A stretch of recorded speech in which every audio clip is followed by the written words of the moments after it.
been doing relational intelligence. We've been doing relational intelligence. So right about now, what chapter should we be on? Hey, Sis Chanel, not really sure which chapter we should be on right now. But what chapters we're going to be talking about tonight is the first half of the book when it talked about the categorization of the different relationships that we have, right?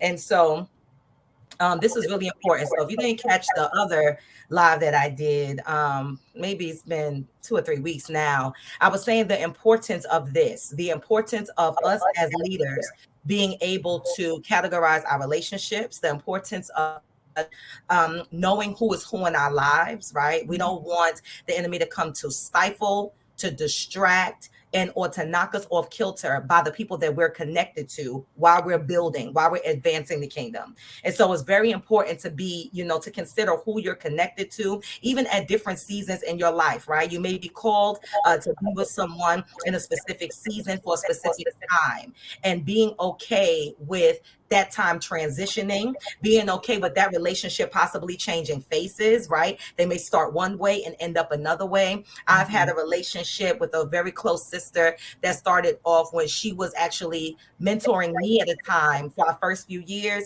And then it changed to me mentoring her literally like almost a decade later. And so you never know how the relationship can change face, but what we really want to know, I think, is, Lord, do we keep this relationship? Is this a covenant that's we are intended to keep? Or is this something that is seasonal? Is this something that it's okay to let go? Is this not the best for me? Is it hindering or stifling my growth? What exactly is this doing, and how do I maneuver it if that's the case? Because then that's a different response of how we fix the thing that we know. So this is going to be fun. I got some of my nearest and dearest hanging out with me that's going to talk and is going to chop it up, right? So I have my nephew Jairus, my nephew in the spirit, Jairus. I have my close sister friend, Prophetess Erica Ojada. I have my close sister friend, Prophetess Siobhan Annette. And I have my beautiful, lovely niece, Annie Jean. Yes, there is. So we are going to just talk. Yeah. We're going to talk. We all come from very different spheres and atmospheres of life. And we all do different things in business and education and ministry, similar but not. And so we all have different perspectives, even geographically so, come from different places, and the culture is different, and all of those play a part. So all we're going to do, we're going to open up some questions. I'm going to actually ask them some questions. You guys, you can jump in as you're led. I ask, if you're not speaking, mute yourself, because I can hear the feedback just a little bit. But any of you guys can jump in, or one or two of you can answer the same question. We're just going to kind of go through the categorization of some of those relationships. And then we're just going to freely talk. If you have anything extra to share, then share. Okay. So the first part of it, we talked about the categories and 4 groups, right? In the first part of the group. And those groups were friends. How many of us have them, right? Friends, associates, assignments, and advisors. I have a lot to say, but we're gonna get through by and by. So I'm gonna say, first of all, let's start here. For each of y'all, I want you to share this. What was like an aha moment when you looked at the different categories of these relationships and you realized? Because once I read associates, I'm like, oh, I have more than this than anything. And I put them in friend groups, and this is why we had issues. So what was that? Was a big aha moment for me.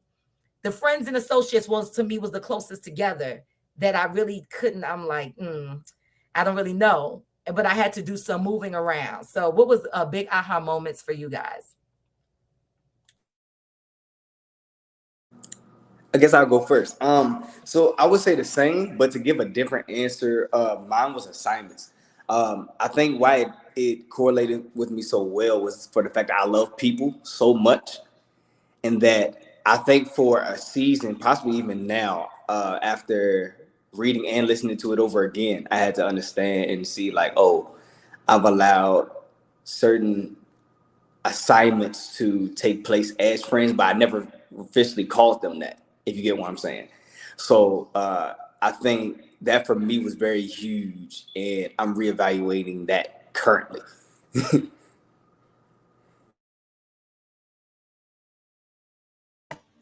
I'll say one of the big things was for me the way he talked about access, right, with friends.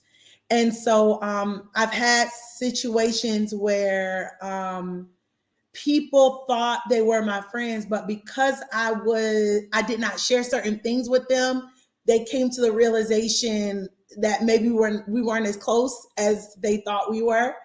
And so I think I've always had, I should say, close friends, right? I would call them my best friends.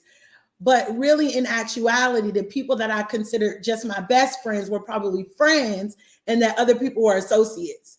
And because friends is a term we use loosely, because best friends is the term we often differentiate as someone who really has that access to us. And so I think him not differentiating friend and best friends and just putting friends all together was really a big aha moment for me, because not many people have access to me. And so that was a big aha moment. So a lot of people that I feel like I put as friends are actually more so associates. And so for me, I feel like in this season, that's been really big. Just being honest with who is truly a friend and who is more so an associate. We live in a world where oftentimes, if you don't have a lot of friends, you're considered the lone wolf. You're considered someone who isolates. You're considered, so it's almost as if we feel like we need more people that we call friends. And if we don't have more people we call friends, somehow we're deficient.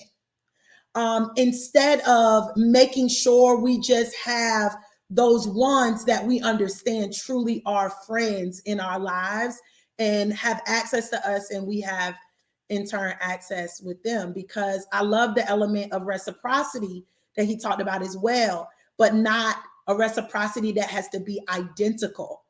I thought that was really good too in that friendship area. So yeah, that's where I'll start. I gotta take notes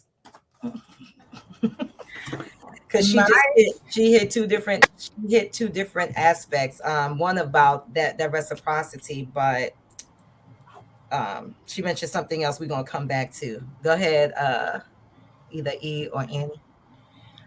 For me, my aha moment was that I realized a lot of people that I consider associates were actually assignments, right? And I always knew I didn't have many friends, were close friends or best friends.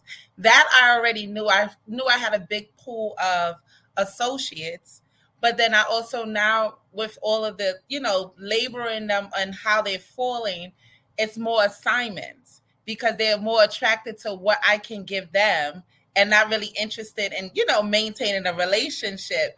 So that also opened my eyes because friends to me, I was like, oh, these people are not my friends because if I can't be myself around them, like it's very little people that will know like my innermost self, like my silly self, my angry self. They were like, I never saw her angry, but only my real friend would know. She would know right off the back or whatever have you. So just that, and it's a source of a lot of the pain in the relationships, right? If you don't know them in their right bucket, if you're thinking an associate is an assignment and you have this expectation from them and they only have this certain expectation from you, then when the relationship goes sour, it's like, oh my goodness. But when I begin to reflect and do an evaluation on a lot of the relationships that I thought were friends, associates, I can identify from the very start where I'm like, oh, that wasn't no friend, that wasn't no associate, that was always an assignment for me to pour into them and move on to the next. But I kind of held them, well, we held each other hostage until the whole relationship went sour. So you guys over there talking on mute. It's because what you're saying is good. Like, you talking good. But for me, I totally relate to that as well. Like, I think I know it's kind of weird to say, but I realized that I've had assignments a lot longer in my life than I've had friends.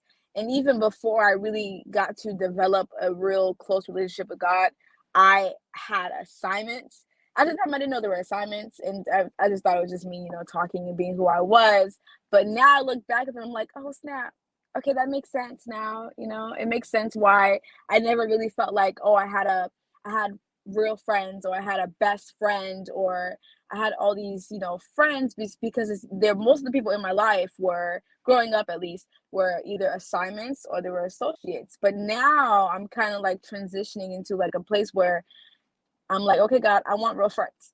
I don't want people that are here today and then like in the next 2 months or the next season are gone, or we fall apart tingling, because I also had the problem with kind of, because I didn't know that there were assignments, kind of merging them into becoming my friend and trying to build a friendship. And then, with friendship, there are expectations and requirements and reciprocation, all that stuff. Just, it messed me up. But that right there, reading associates and reading assignment, I was like, somebody just stop. I don't need to read this book anymore. I couldn't get to the end of it. I quit. And that was how it was for me. So good. Okay, so the Lord is speaking to me. So the reciprocity part, right? So we look at this in twofold. So the reciprocity part is a big deal when I'm thinking about the miscategorization of some of these relationships. So I had a cousin. And so years ago, she said this to me. She said, all these things that she was looking for in a man. And I'm listening to her and I'm like, oh, okay. And so I heard this several times, like all these things that she's looking for in a man. She's like, I need this, I need this, he got to be this. I'm just going to give like premature, like false example, Ivy League and, 7 figures and, corporate spot. I mean, just all this philanthropy. I mean, whatever. So she said this, of course, we all have that, right? Like a desire. So I'm like, okay, cool. And then one day I said, because if you meet him, will he be interested in you? I don't think that she carried the thing, right, that made her compatible with what she desired. Let's stay here with reciprocity. You feel me? With relationships. So a lot of this has to do with how we see ourselves, right? And our maturity levels. Because like Andy said, I had a season where I asked God for friends. I prayed and asked God for you know, I prayed and asked God for safe places. I prayed and asked God for people that were mature enough to have a discussion. I prayed and asked God for people that I could trust with my heart, that they wasn't going to get mad and slay me or tell on my business or put me out in the street. I asked God for safe places. And what I realize is that because of my maturity level, they have to carry a sense of maturity. We can't be, because almost like we're literally unequally yoked in these friendships. You know what I'm saying? Because they don't have the same conviction or the same morals. Now, we're talking about kingdom leaders. We already held to a different esteem and a different accord to the world, what's okay for you to say out there and everything, and then here. And so I'm like, I recently had this thing. I went through some challenges where God began to sever some relationships. I felt like it was, I would call that joint the great reckoning of 2022. Okay.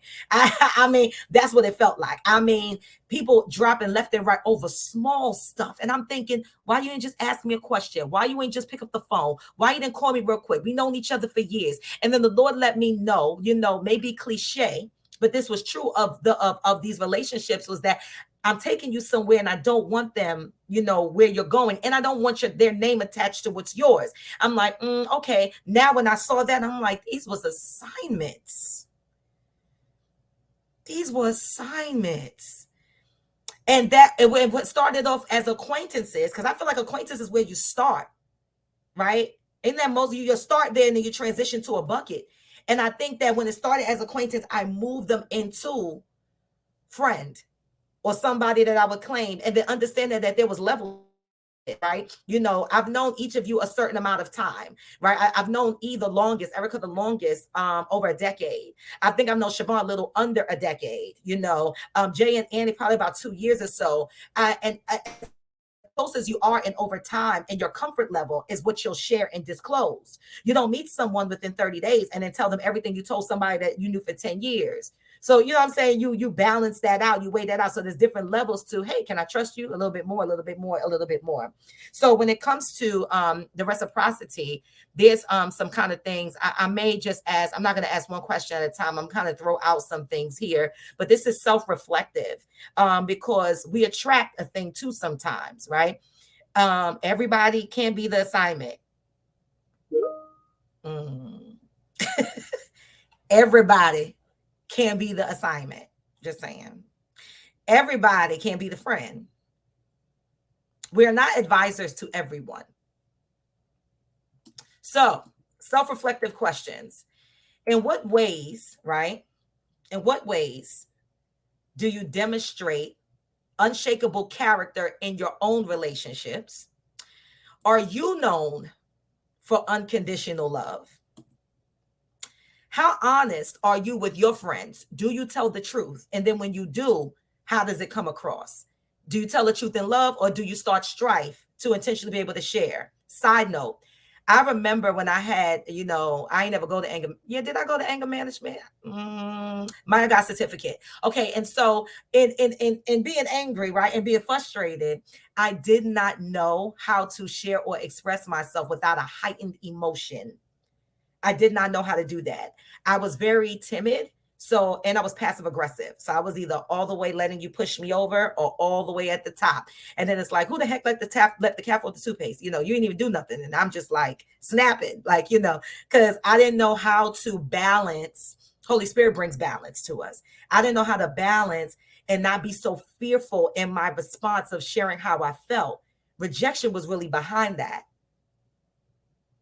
Rejection was really behind that. That made me scared. And by the time I spoke now I'm so rattled, I have to snap off because I don't know how to properly express myself because I'm in fear while I'm moving. So it took time for me to grow the balance in that. But now I can say in love what this is. And as a leader, isn't that what we're required to do? How do we lead people? How do they trust us? How do we be examples? How do we model? And we can't say what it is. When I became a leader in 2018 to the capacity that I lead now, like in different organizations and everything, I had to get over that real quick. But God already been dealing with me in the back about being afraid to have confrontation. There's healthy confrontation. Not being, not wanting to confront, not wanting to say the fish is the fish. And we're apostolic people. That's just what it is. Each and every one of us up on here. And, there's alignment that we're piped with. We have to call the thing the thing. We have to say what it is. And I think I even wrote one of my t-shirts back in the day was because the saints was so, it's not personal, it's kingdom.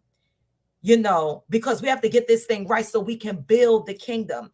I think that the relational intelligence portion, for me, the part that's most exciting about us talking through this over the weeks, has to do with our positioning to mature, to allow us to continue the focal point of building the kingdom.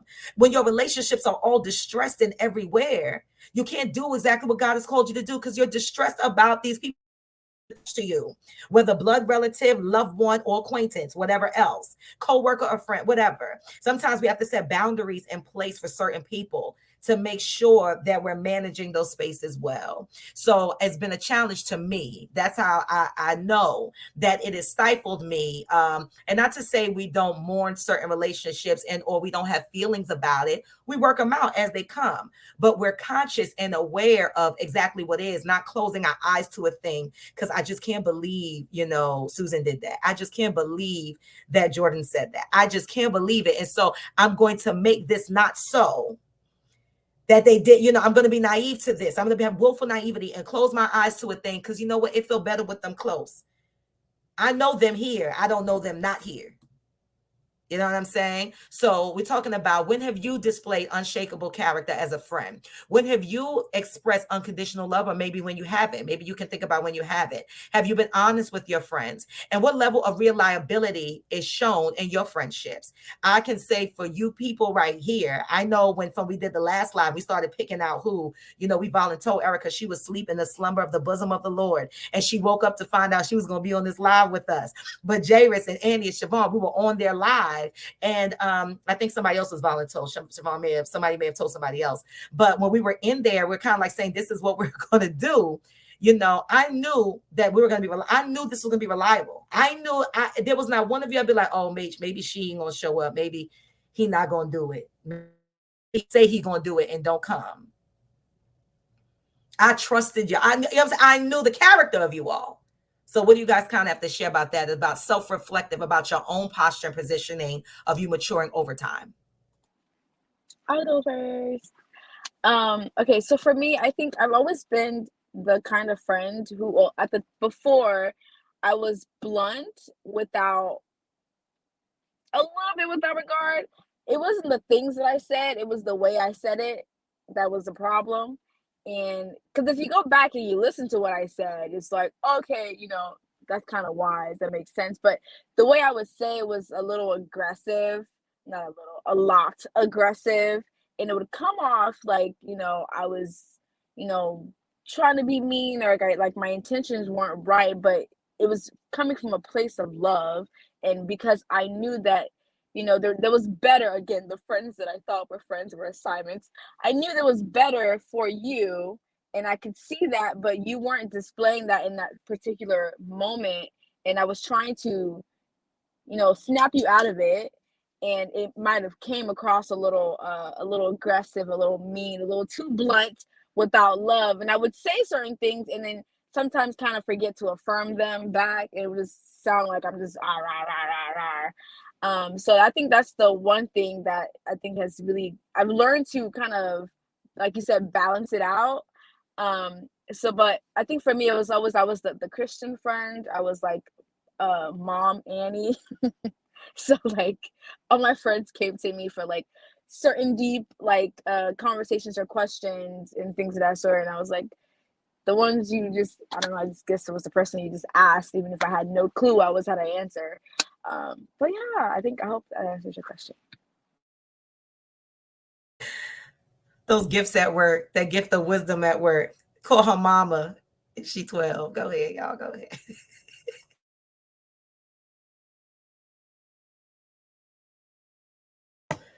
Well, I'll jump in next. I like this question because I feel like when you said maturity, that was really big, right? And so we're always constantly going through these different phases of maturity.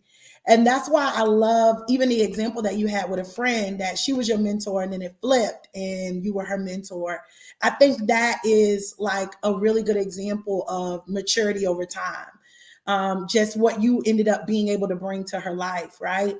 And so I feel like at every stage of our lives, we've always had a moment where it was like, you shouldn't have did that. Okay, I learned my lesson, And so I think sometimes for me, it's like when it comes to character is, can you handle me when I'm not at my best, right? And still love me. And that's what he ended up bringing out in the book, right? That's a friend.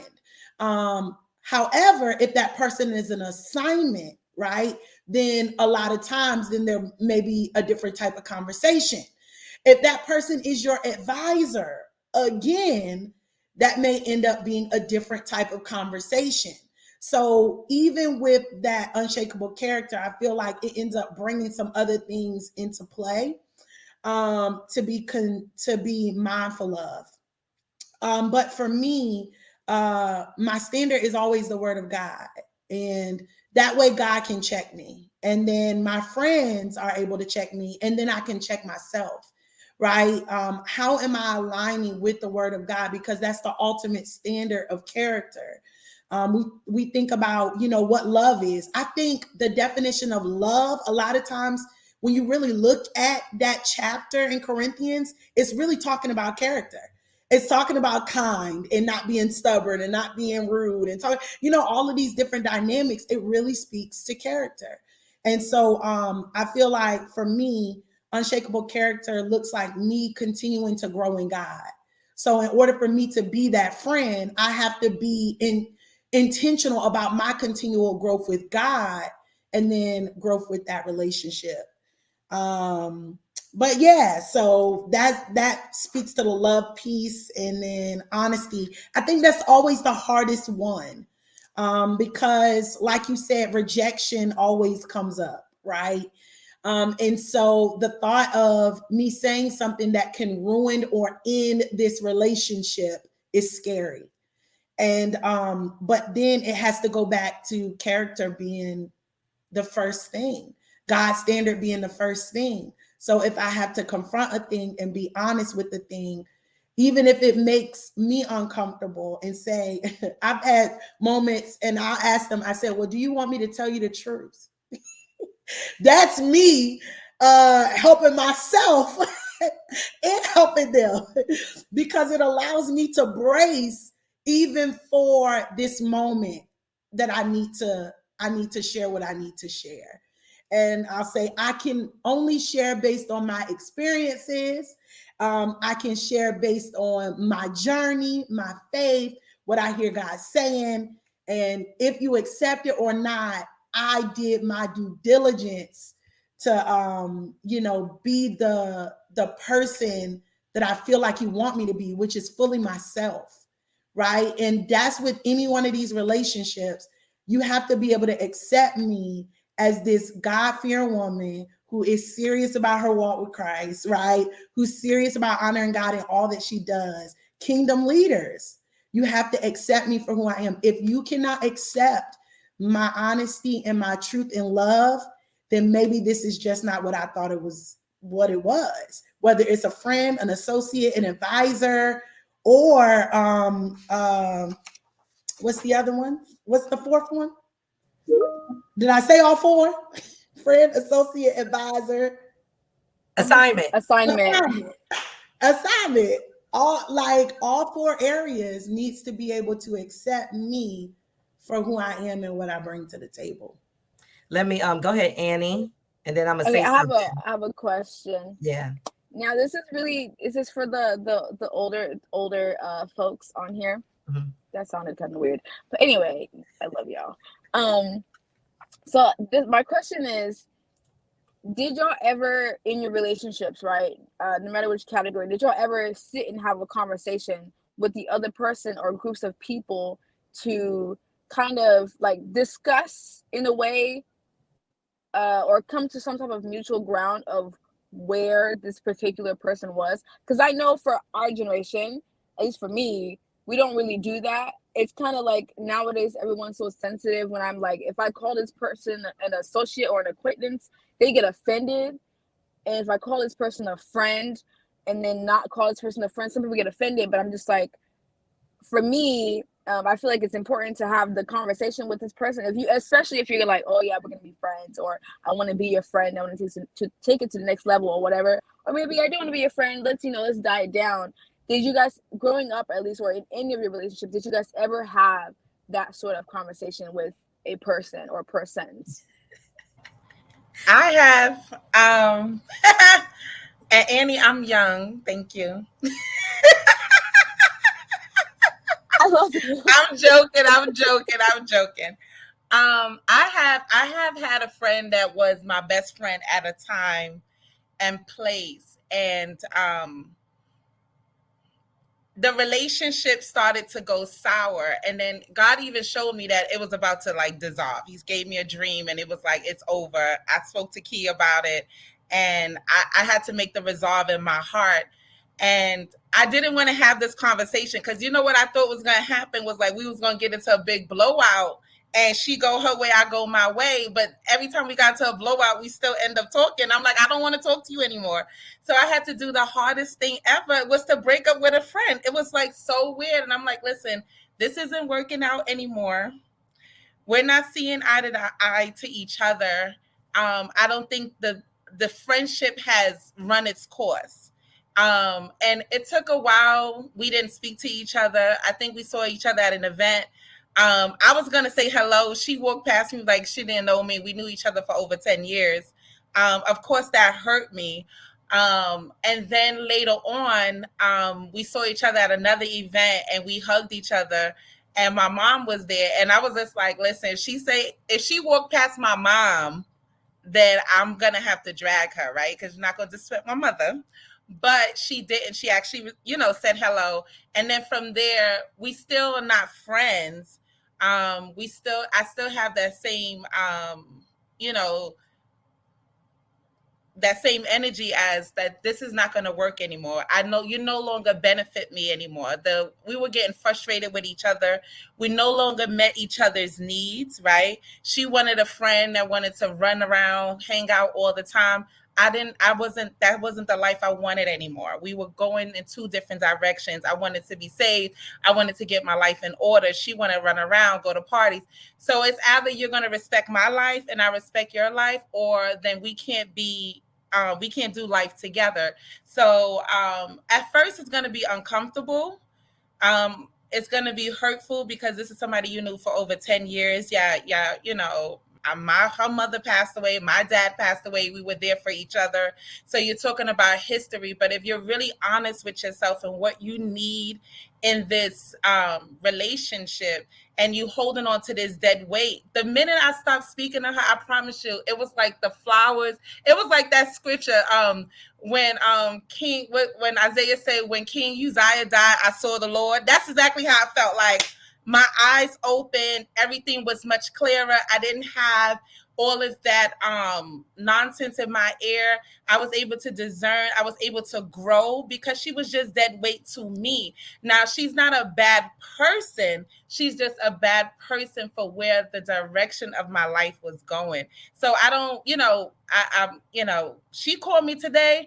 I'm going to show up, right? We're not best friends, but I'm not going to forget all that you have done for me either, right? I'm not going to forget you being there for my father, my family, or whatever have you. And she has been a major contributor to my life. And I have to be honest towards that. But those conversations are really, really hard to have, breaking up or breaking down, the asking for space. I have to put my boundaries up, right? Because it's one or two things. Somebody's going to be frustrated. It's either we both going to be frustrated, but I can't be the only one frustrated. And I'm so concerned about your feelings that I'm not considering mine. And I'm the one who's dwindling away. And they thinking like this is the best friendship ever. So I hope that answers your question.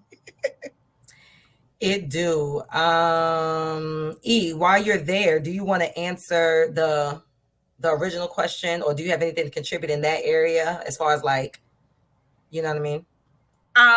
Being honest, be with myself, for me, I had this thing where everybody started with 100 and then they kind of worked their way down, which is probably not fair. So it's almost like everybody started as my friend and then they kind of like boom, boom, like, went down that way. But I realized that wasn't safe for me in my heart. I wasn't guarding my heart in that aspect, because that means I gave you full access. And then as show yourself unworthy, I kind of had to break it down. So for me, I had to learn how to build boundaries, set boundaries, and have more privacy or have less access, as Siobhan would say, so that I can guard my own heart. And then also I like the part in the book where it talk about discerning, right? Who is this person? What is their fruit, right? What's my fruit? What's their fruit? Are they always lying? Am I too truthful? Because that means that if we have an honest conversation, they're gonna lie the whole no, I don't know what you're talking about. I don't understand that. I don't think that. But if I'm a truthful person, if I'm a straight shooter, this person is the type of person that beat around the bush. Maybe we're not going to work as friends, because you don't want to hear the truth. You live in a bubble, in a conundrum. I think sometimes maybe people could think that I'm harsh, but I know I'm honest. I try my best to do it in love. And then you do have that aspect of rejection there, yes, or how that relationship would break down. But I think I get to the point where I just don't even care anymore, because it's like, I would kind of play it in my mind several times and then go to my advisors, like, what should I do? Am I overthinking this? Because I do have that tendency. I think really understanding who you are, your needs in this relationship, is your needs being met? Are you over overachieving in this? Is it unbalanced? Is it unhealthy? And then kind of like for me, I always have to do that evaluation in every season because, some people, if you're a giver, I'm a giver by nature. I have to remember, like, people are attracted to givers. Takers are attracted to givers. So I got to kind of always do that evaluation, if that makes sense. Whew, that's so good. So nephew, I'm gonna ask you, you're gonna kind of jump in, but I got to twist with you too about what I wanna when I give you. So based on what he just said, so yes, Annie, I did have a situation like that. When you first asked, I was like, maybe I didn't, but I have. And it was just so such a terror, the conversation. I think I mentally blocked it out. But I did have a situation where I had to tell a friend that we can't do this anymore, which was like the breakup of a friend. And you do miss their presence, their calls, their jokes, even their laughter. But I knew that. And it had to do with similar, I was growing in the Lord, Sis Vaughn said, listen, you got to know that I live for Jesus. Do you hear what I'm saying? Our paper Bible saved in real life. And if you can't do that, y'all act like y'all hear what she has said. I'm saved for real. I don't just mark the box that says Christian. Okay.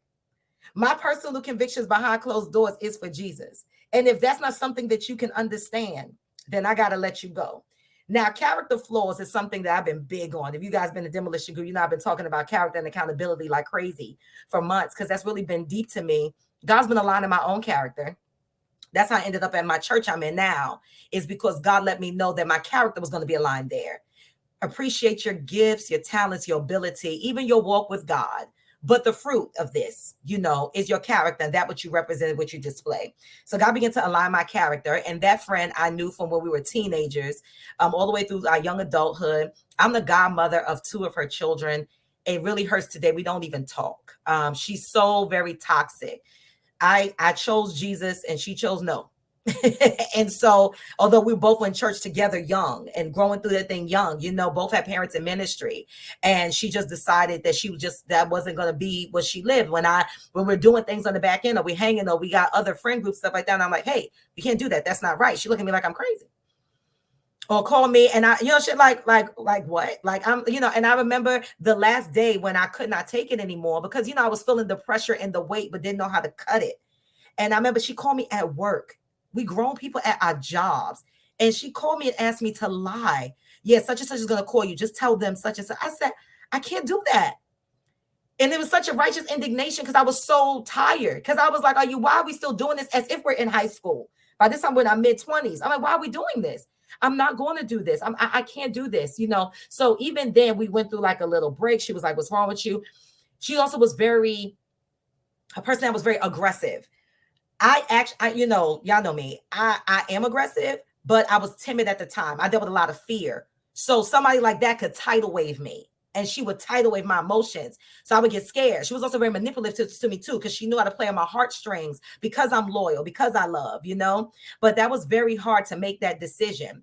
And so interestingly, Facebook comes years later, right? The ice age, right? Okay. So Facebook comes, and as Facebook comes, right? We're connected on Facebook because everybody's connected on Facebook, right? I'm about to do a clean sweep. I don't even care. But everybody's connected on Facebook, right? You let your cousin's aunt, grandmother that used to cook back when she was in high school on your page. You know what I'm saying? Oh, they friends with J. Riz, Erica, Annie, and Siobhan. Oh, so let me let them come on. You know what I'm saying? And so she was my friend on Facebook.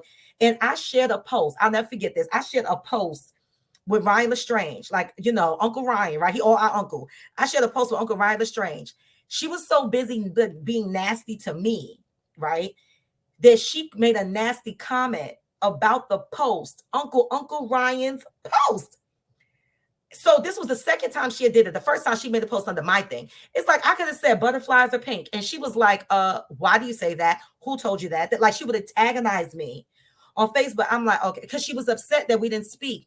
Now, we had that separation in our 20s was fine. Years later, I had a bad dream about her. Almost 10 years later, I had a bad dream about her. And I reached out to her to see if she was okay. And she was like, you know what? I think it's time for us to talk. I'm like, okay, but I'm oblivious. I'm like, okay. And we go meet. at Waterside on a bench to talk. And she said, yeah, I think that you had this dream. Ain't no spiritual nothing over there. Okay. She trying to tell me why she think I had the dream. I think we had this dream is because our friendship wasn't supposed to end and you ended our friendship. I said, no. I think I had the dream because I was actually concerned about who I told you the dream was about. You're connected to someone. I want to see what's going on. But in this moment right now, I absolutely positively know for sure this was the move of God that we separated sometime because there's nothing meant to be here. So what had happened was I was way more gangster by the time that time later came. And so she was scared to death. She like, oh, it's like that. It absolutely is, and nothing brighter or less. I'm sorry. That's exactly what it is. Now, I have grown this. Now, this slides into my other part, personality and culture. Me and Erica are from the Bronx, right? We're Northerners. Y'all that know me, right? And so here's the thing. It's so I'm laughing when Siobhan and Erica was talking because Siobhan and Erica, these are actually two of my actual friends. Like these two I actually trust. Like these two are my intercessors. Like they pray for me. It's so funny because it's culture and it's personality, and we have to accept all of the person. I think that sometimes we're very selfish. We're looking for a thing to be just the way we look. We're looking for a thing to be receptive the way we look. How boring would that be? That lacks so much color. It lacks integrity. It lacks those things if we're all the same, responding the same, right? And so if Siobhan got to check me, she has, she's like, sis, this is Siobhan. Sis, okay. Okay, that's not right. All right. You know what? I'm just gonna pray that God help you change your life, your heart, and you do the right thing. Cause sis, that's not all right. Okay. That's Siobhan. Erica, rough, rugged, and raw, DMX. We all boss out there like, sis. She be the first one that stop playing with me, Kiani Bryan. And she will tell me by myself.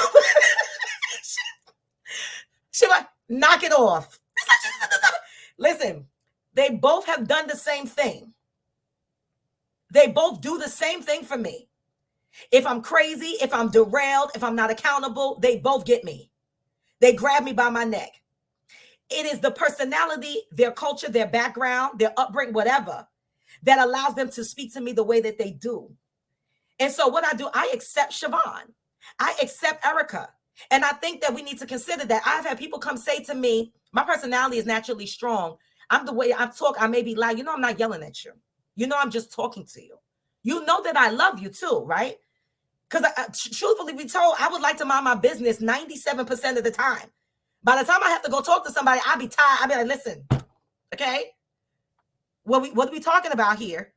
You know better. I don't want to do this. You got things to do. Let's go. It may come like that because I really don't want to do it. I will confront things immediately, but for the sake of peace and for the sake of alignment and for the sake of the brethren of the kingdom. But I do not like it. I still feel uneasy when I have to do a confrontation. My stomach hurt, my head. Oh Lord, I don't want to do this because I don't want to make waves. I don't want to hurt anybody's feelings. I don't want anybody to take me the wrong way. And I just hope that when somebody says they love me or we have a relationship, that just because they feeling sensitive at the moment, or it's a sensitive thing that I'm going to say and the truth hurts. And they say, you know what? I don't like the way you said it. You know what? He just nasty. I just can't. Because it was sensitive and the truth was going to cut you anyway. You know what I'm saying? So personality, culture, your perspective, your positioning, accepting the whole person and having the capacity to hold somebody. You guys are pretty weighty. You got to have some substance to be able to carry Jairus in your spirit. You got to have substance to carry somebody like Siobhan. You can't be wimpy. You can't be like, soft, talking about those my friends.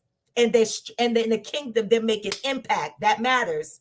And so they're weighty people. So you have to take them as a whole and be mature enough to sift out and not be overly emotional to what you're receiving, but mature enough to hear exactly what's going on. So nephew, I'll give it to you. Share. I don't even know how I come back against all of that, to be honest. But I think to give a different perspective, I would say I've always been on the type to where kind of like when people came to me to talk to I guess to let it out, right? And I think for me, I didn't know that I did this at the time, but I always would share, overshare, and then that from that would cause them to be like, oh yeah, like this my guy, like this my friend. Yeah, I'm like, oh shoot. Then I wouldn't realize until later down the road. I'm like, oh yeah, nah, I don't even like the way that you just talked to me right there. We ain't even built this rapport yet, but they feel like they do because they know me or they know the other part, right? But I think for me in my friendships, I've always been integral. I've always been the one that could hold it all. But I would say even for me, I dropped the ball sometimes because of the fact of either I would say something or there was something to be done and I didn't realize that it was offensive. You know what I mean? And then by the time that we do have the conversation, then I'm like, oh shoot, I didn't even know you had a problem.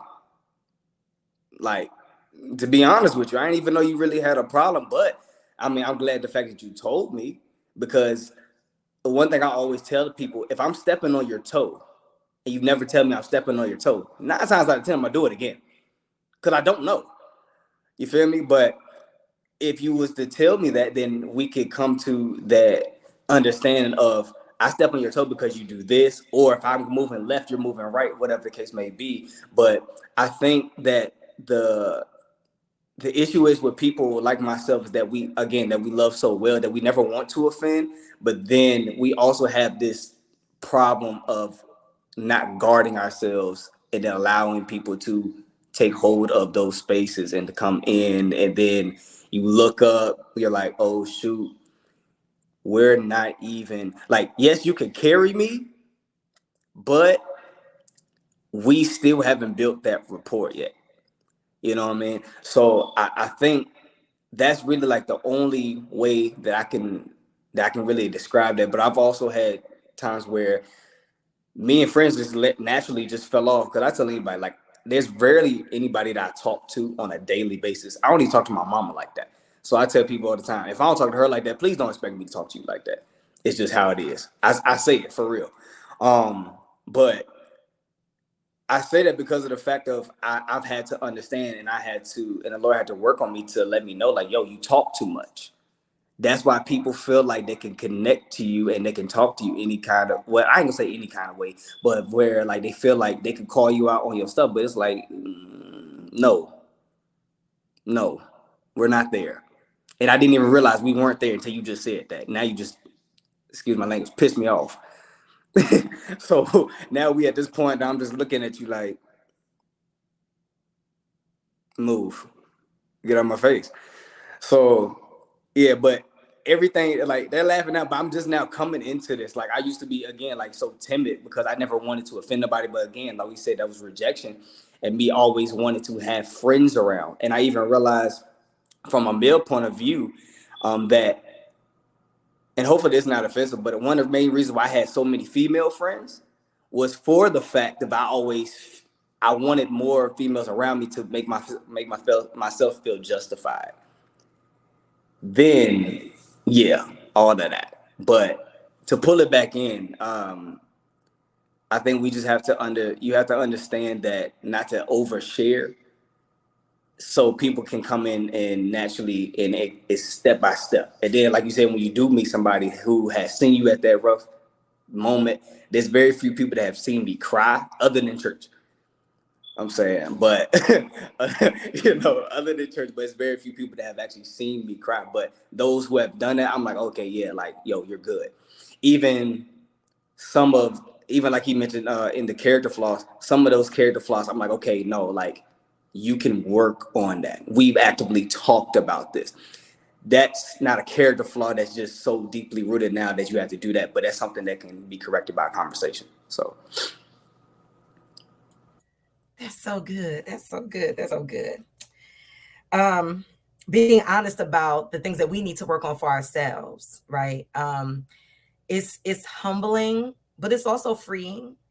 I remember a time when I would be very defensive and or insecure about being called out about a thing, or being something was being pointed out that was not, I took it as a type of inferiority, and inadequacy, instead of seeing it as how I see it now. I don't even really care who it comes from, to be honest. If it's something that I actually can work on, I just see it as God love towards me to not leave me where I am, but to allow me to grow into a space.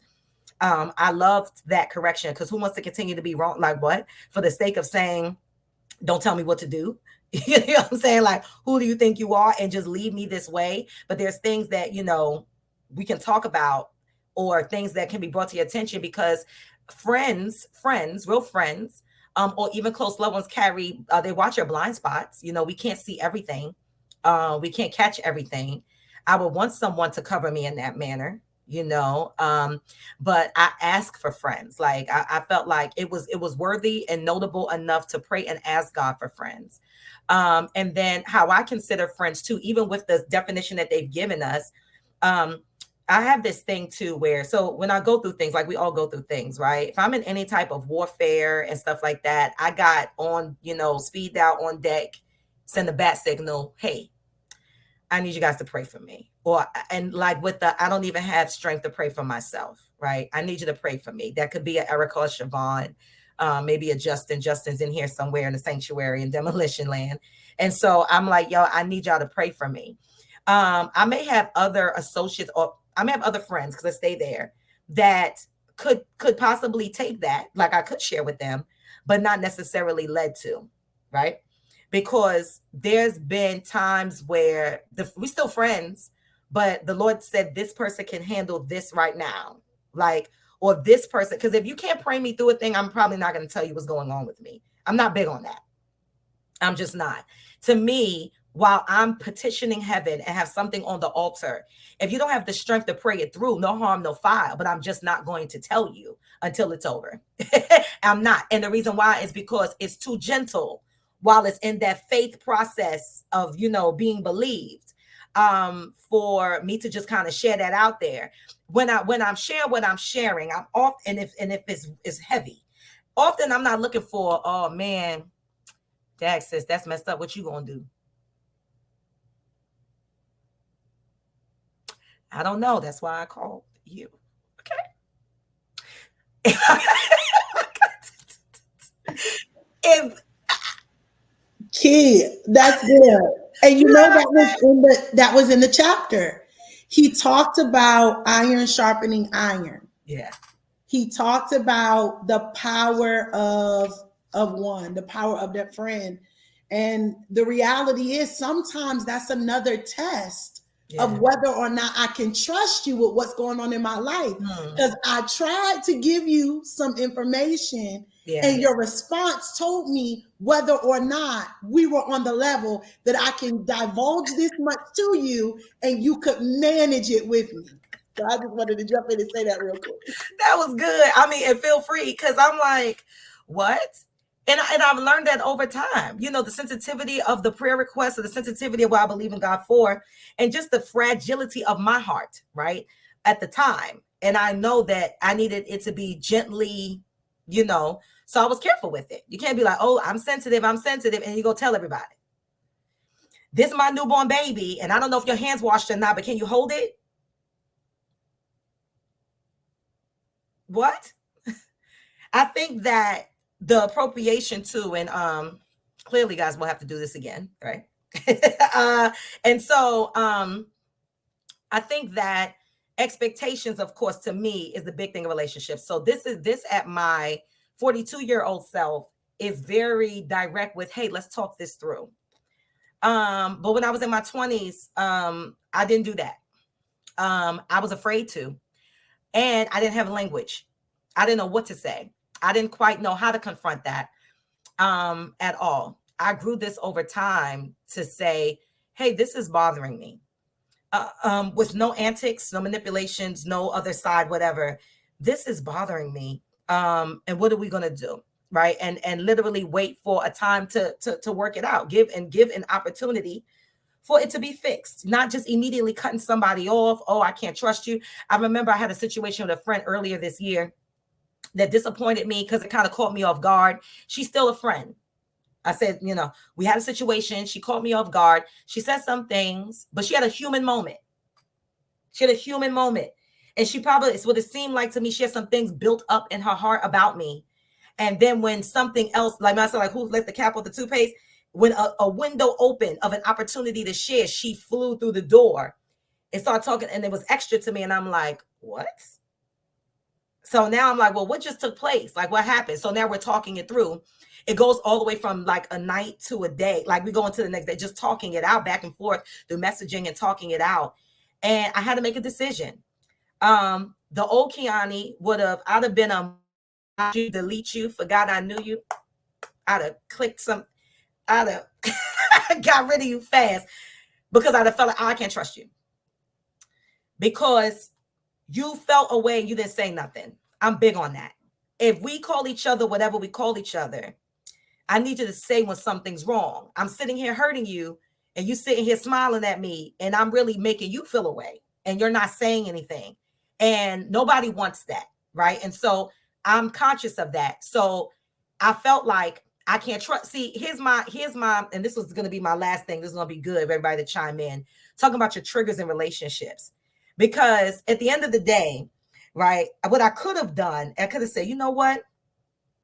I've seen this before because I had what she did, the way she did it. I've seen it before. In the past, it didn't go too well. I wound up couldn't trust them. I don't need to talk to them no more. And I could have played the, I almost want to say, something in the street we used to say, charge it to the game. Like, that's just a part of the thing. Like, oh, bet you got me this time, you get me this time. Okay, bet I got you. I see you now. I see. It is a poor posture defense mechanism that allows you to be justified to block your heart and to not allow people in. It is defensive. It is, it'll cause you problems with the Holy Spirit in the long run because he's stuck on the same side of that wall that you're putting other people on. We'll talk about that another time. And so when she hurt me, I had to make a decision. And so it took me some days. I ain't gonna hold you out. I'm like, And then we're in a group chat too with two other close friends. I'm like, dag, like I have nothing to say now. Like I'm in the chat, I'm quiet as kept, I'm crickets. And so I have nothing to say because I'm like, I'm still trying to get my life together to determine what I'm going to do. I made the decision by sifting through those 3 days and praying through it. Did I really feel like I couldn't trust her? Was there truth to what she said? Was there truth? These are things I thought about. Was it truth to what she said it was? Do I really feel like I can't trust her? I actually don't feel like that. Has she been trustworthy and shown proven herself all this time prior to that? She did. Was that just that's why I said this is just a humanity moment. I'm not going to hold this against her and hang her by it and hold her to that by keep over her head by keep bringing it up or treating her with the, oh, I don't know if I could, treating her funny distance. I'm not going to do it. Because this is where the character of Holy Spirit comes in. Clean slate, forgiven, not going to keep bringing this up. I understand your fault, your mistake. I accept your apology for real. Not say it with my mouth and block you with my heart. I for real forgive you. It's totally okay. We can move forward and not let that be a hindrance. That's what we can do. And I had to choose it though, just like we choose love. I had to choose that. So the triggers in the relationship, the thing that makes us be like, I've seen this somewhere before. And although I did see it somewhere before, the truth was I knew she was more of a friend than an acquaintance. And I could not shove her into a bucket because of our mishap. You know what I'm saying? I couldn't let that, there goes, trigger warning, and then just shove her somewhere. So that takes a stretch and it takes accountability. I did have somebody talk that out with me to kind of make sure I'm not, I'd have fleshed that out is what I call it, flesh it out, because it's painful. And then to trust again is the nerve-wracking part. So now I have to tell you something as gentle as what I would have told you before and not flinch like, oh, she gonna judge me. Oh, she's really thinking this. It's tormenting. It's tormenting. For you, relationship intelligence coaches, because I done named y'all, right? I don't know if y'all knew. I mean, you want a flyer, a t-shirt? Not a title to this. Relationship coaches, yes. I appreciate you guys. So excited. Don't worry, you'll get your flyers. A t-shirt will be nice. Thank you. No problem. You'll get your flyers momentarily. No worries. And I'm actually really serious. And so let's see. How would best, I want to tie it into two, and this will be our ending for the night. And then we'll work it out, see when we can do it again, because I think this is beneficial. And also, you guys that's here, that's hanging out with, do you guys have any questions for any of them that are up here?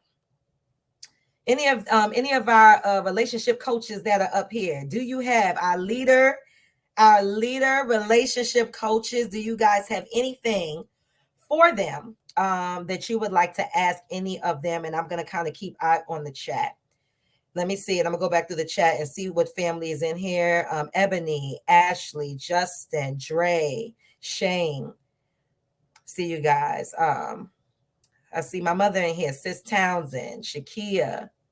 So does anybody have any questions? And what I'm gonna do is I'm gonna kind of ask the ending questions for the coaches, right? So regarding the triggers, right?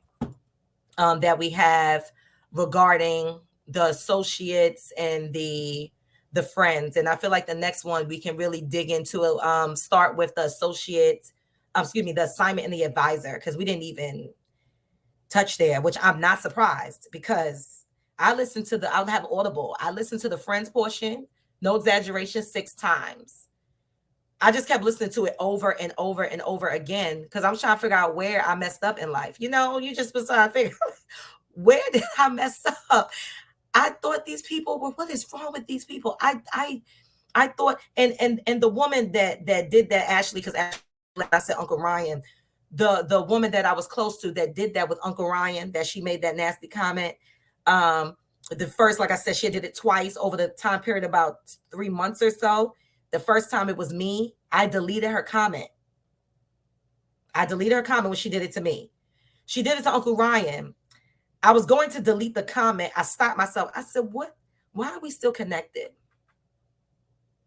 I delete and block her. Block ministry on Fleet.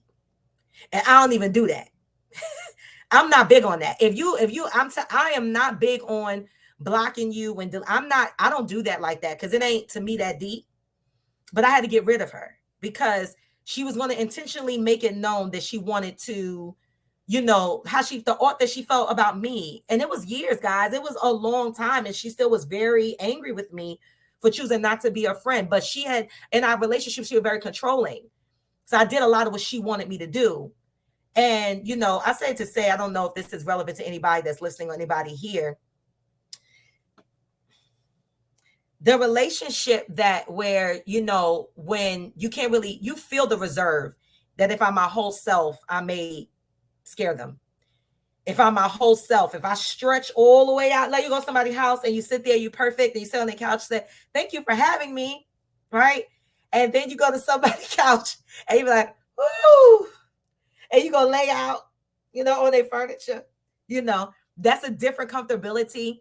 But that would represent our whole personality, the part of me that is ridiculous. Dre Ellick is in here. Justin is in here. Yeah, they seen me, like the real, like me, like Eric. I mean, the ridiculousness of me. Javis and Annie have not got to experience that joy as of yet, but they will. Behind closed doors, Siobhan has got to experience it. But the fullness of me with no reserve, the older I get, the more comfortable I am. The environments I in, I know when it's necessary. Because just like even when you have the assignments and the advisors, right? If you're an advisor, you probably can't conduct yourself the same. If you have an assignment, you cannot conduct yourself the same. You're going to have to carry yourself to a different accord and esteem, because that is an assignment. And I think that has happened too, where I mistake the assignment for the acquaintance or vice versa. And then I was a little too laid back with the assignment. And I'm like, God wanted you. This does not mean you're not being real, right? This just means they're not mature enough to handle it. They're not mature enough to handle it. And God probably sent them to you for you to help in that maturity process or that maturation process. That means that you can't do all the whatever. You know how like we all kind of been in church for a little bit, right? And so, sometimes what happens behind church doors, like church closed doors of leadership and stuff like that. The new member, you don't bring them back there. You don't bring them back there, oh my God, with the clergy when they talk about your, oh Lord. You don't do that. I remember I went to a church and the usher was nasty. And I thought to myself, self, lucky for her. Because I almost tapped the church. Lucky for her that I have grown past that place where this does not bother me anymore. I do not internalize everything done around me and act like it's all about me. That's a big deal. To internalize everything that steps to you just because it steps to you, that does not mean that it's about you. It doesn't mean this is you. Even if it's taken out on you, it does not mean that. We conduct ourselves and carry ourselves in different ways with friends, acquaintances, assignments, and being an advisor. And we know, just like as an advisor, it could be our mentees, right? You know, a lot of us are mentoring, you know, other people, not necessarily even younger than us, but then those that are striving to kind of get to a place where God has taken us to as we're journeying along the way, right? I feel like mentees are a blessing to us as much as we want to be a blessing to them. And so, but the thing is that there's certain things that you do in front of them or disclose in front of them that you do not do. And you have to do that like that until that relationship does something different, until God says that, because you don't want to be damaging as the model. I don't know who's that for, but I really feel that. We have to be responsible when it comes to that, of what we're sharing in front of the brethren that we know that they may not be mature enough to handle, talking about, oh, that's just what it is or whatever, or quote unquote, trying to be real with church people, understanding that they may be babes in Christ, or they may be growing in God, or maybe growing in relationship. And we have not stewarded well our positioning to be responsible for what God has told us to do regarding the assignment, you know, of their life and what we're supposed to do with them. Whenever you attach to prophetic people and prophetic voices, there's exponential growth in your life when you attach to the right person. And so we have a job to do. We have an assignment. And this is why we have to be so aware and know who is who. Because if you have the assignment as the acquaintance, you kick back with them, having conversations you probably shouldn't even have. And you're damaging them instead of being able to help them. We got to be responsible with that. We have to be responsible with that. That's important. That's important. That's important. So when we have those situations, and this is the last questions for real, the last benediction. I don't see any questions in the chat, but this is the last benediction. I grew up Baptist. So how many we have? 1, 2, 3. I think I did 3. Okay. Bet it's the last benediction. Prophets don't know how to end nothing. They just the last, it's the last, it's the last, always the last. You saw a thing on Shade Room, said something about Black people saying goodbye for 45 minutes. And if you wait too long, the goodbye start all over again. You go hug your aunt, your cousin, your uncle, and the baby all over again. Takes you forever to leave. But this is the last benediction for real in real life. How would you today, based on what you know, right? We're going through this book. We're treading through, we're in the middle. How would you guys, based on what you know today, right? Based on what you know today, and I changed the question. We're going to leave triggers alone for a second. How would you, one, do you feel comfortable in communicating your stance, your boundaries, and your posture right now with those that you are right now moving in categories? I feel like everybody reading this book, we all should be appropriating categories right now. It's not going to be a one-time thing either. We're not going to have the pen and the paper and be like, okay, let me move you to the thing and move you up. That's not going to happen like that. This is going to happen over time, because there's the wisdom that you get and the knowledge that you get. Now you're getting ready to see it different. You're going to be like, okay, you're paying attention, not in a way of paranoia, but in a way of being aware. And so as we're moving people around in different categories and kind of whatever else, it's sometimes challenging once you start away. And I think Jerry and Annie kind of allude to this in their own way, what they were talking about, their experiences.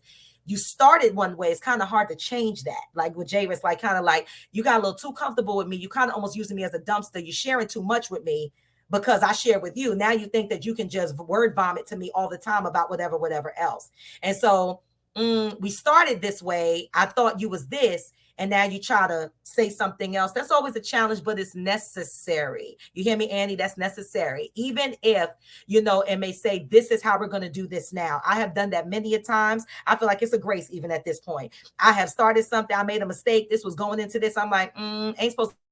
I don't care if it's business, a relationship, or whatever. And I'm like, we've got to break this right now. And we've got to stop this and start this fresh. How do we do the break and the realign? Just like it was like almost like a bone fracture. When you break, like if you have if something happens when you break a bone or whatever, or let's say you have a broken arm or something like that, but it doesn't break clean. Sometimes they will re-break it the right way. and surgery so that it can heal properly. I'm real big on that. If we got to break this right now, then let's do it abruptly so that we can get back to where we're supposed to be, to recovery and restoration. Do any of you guys feel comfortable now to confront some of these relationships? Are there any relationships, you don't got to tell the details, that you can think about now that you're going to have to confront in the next couple of weeks before the year is over and say, hey, we may need to change some of this or whatever? Do you even have to verbalize it, or do you just do it? I'm big on that too. Some things you don't even have to say. Some things just align. You may not have to say, hey, guess what? I was calling you, like Jairus. Nephew said, don't call me every day. Okay. I was calling you once a week. Now I'm gonna call you once a month. Is that all right? I probably won't do that. I probably won't do that. I probably just call you once a month. I probably just jump in the river. I probably just flow with what's going on. So do any of you guys, how do you feel about having to communicate? And they may not understand because they may not be in here. They ain't read the book. They ain't gonna understand what you said. You understand what I'm saying? Sometimes we be in church. You're in church, you get excited. You hear something, you go home and tell somebody. You be like, oh, I'm gonna meet with my friend that goes to another church. And they was something else. and they talked about something else. And we saw, oh my gosh, at church today, you trying to convey that, and they don't understand what you're saying. You received the revelation. You're responsible for it. What are you going to do with it? And so now, do you feel comfortable with what you know, what you learned to communicate this? And that could be no as of now. But how do you feel? Any of you can chime in on that. How do you feel about communicating? Is there anybody you need to say it to? But it's talking to them, confronting them about your current status of your relationship. I would say that I'm getting more comfortable with that. Um, I think for a lot of mine, and it started with January to where I went on it just literally just a whole thing of me just being in a cave. It was just me and God. Literally loved it, debating going back. But I think from that is a lot of my relationships with that, it kind of align themselves, if that makes sense, just from stemming from that. But I think now I have the tools, and I think I have um, I guess, the grit to kind of do that now and not feel any kind of way, because now for me, my life, my purpose, my destiny is very personal now. So I think now that I've made that conscious decision that yes, I'm going to do that. Yes, this is what I'm here for. I'm purpose and grace for this.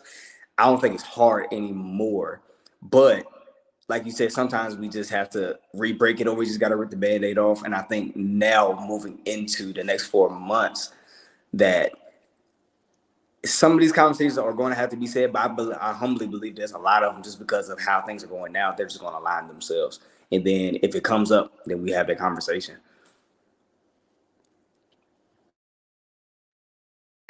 I think for me, having a conversation, sometimes, like you say, you don't need to have a conversation about every little thing. People will generally see when you begin to move differently.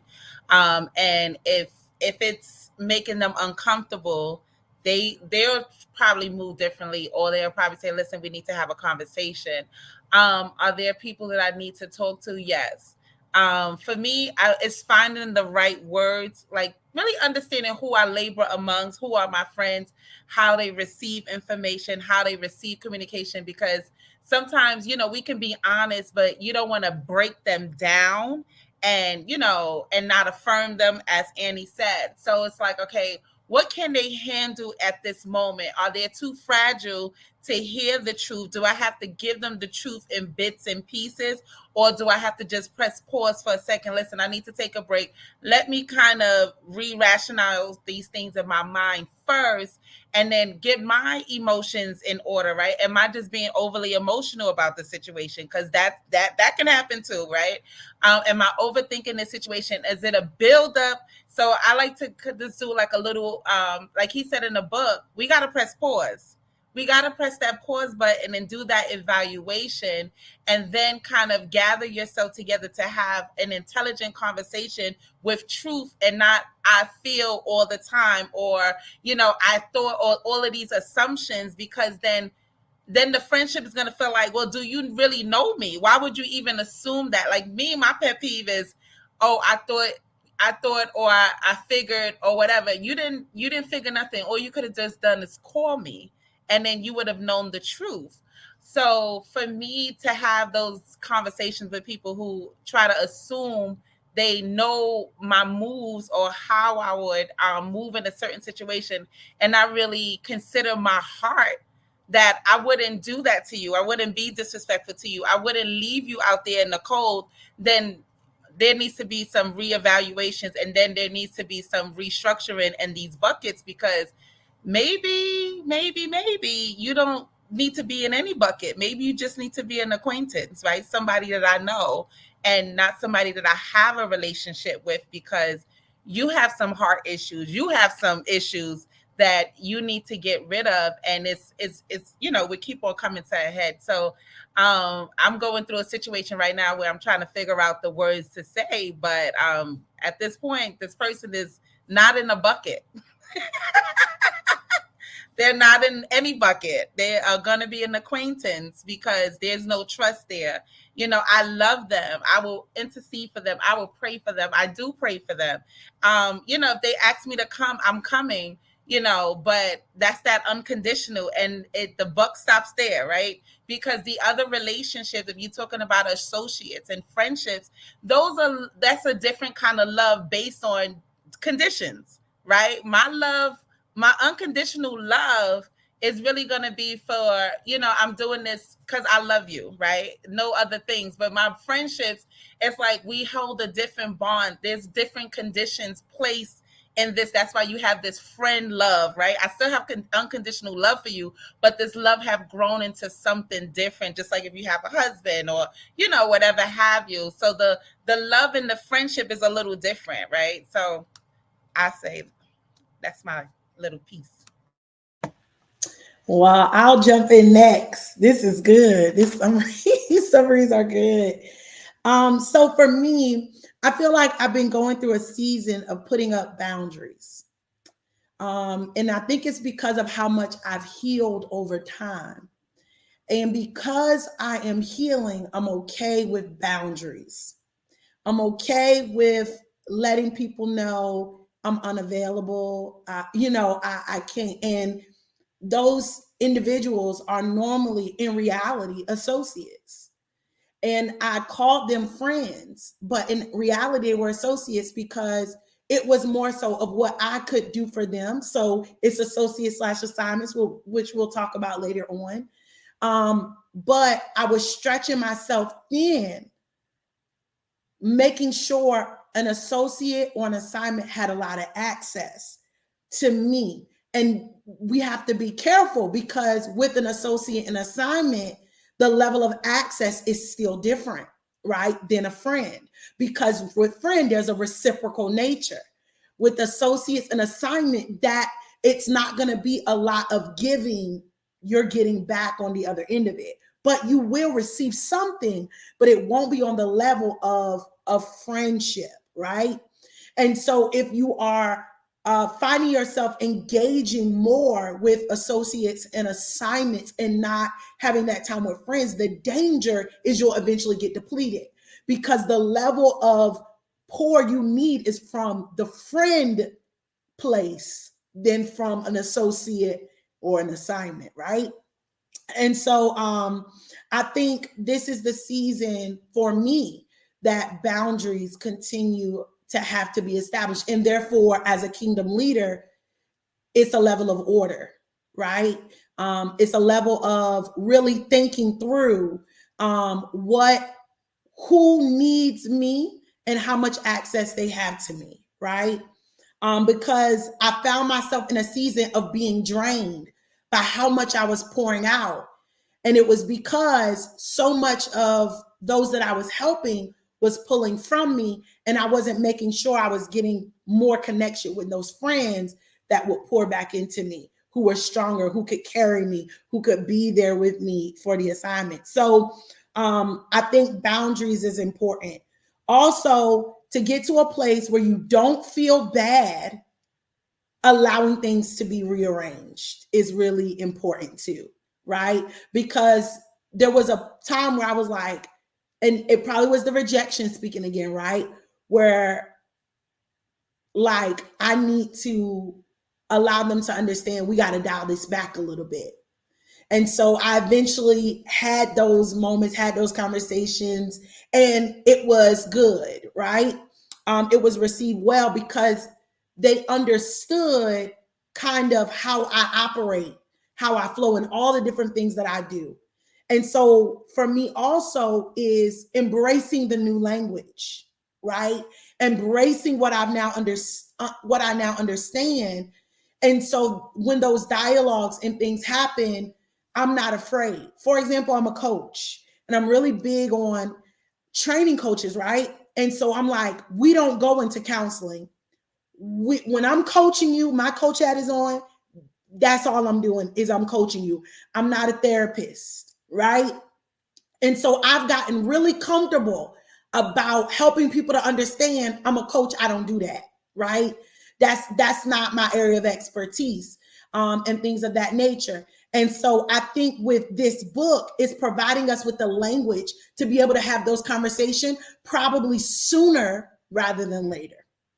And I think what ends up happening is we find ourselves needing to have the conversations where it's gotten so far off.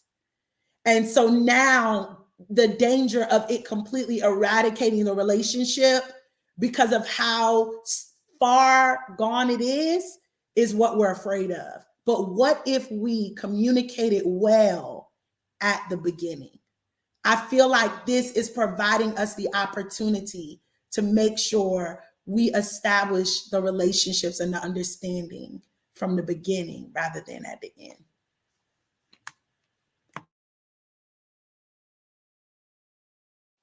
Oh, I have to speak, don't I?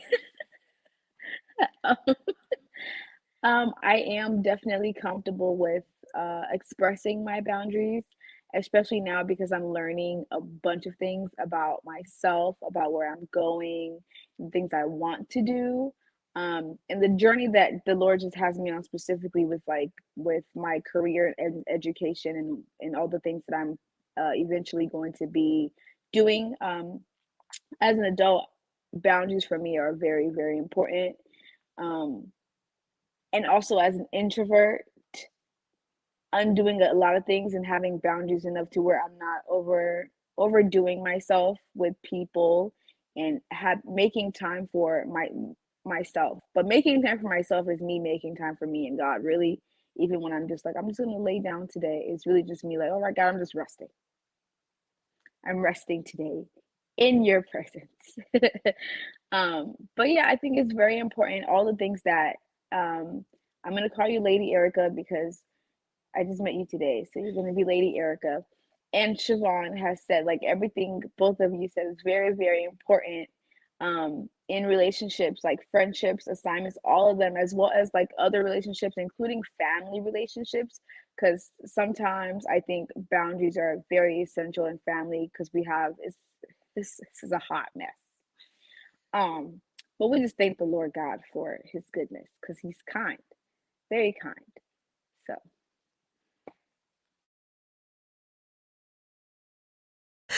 Oh, and she dropped the mic. Yes, Lord. Awesome. So good, so good. So this has been great. This kind of did what I thought it was going to do. Bless God. When we come back, we will dive into the next chapters with the demolition group, relationship intelligent coaches.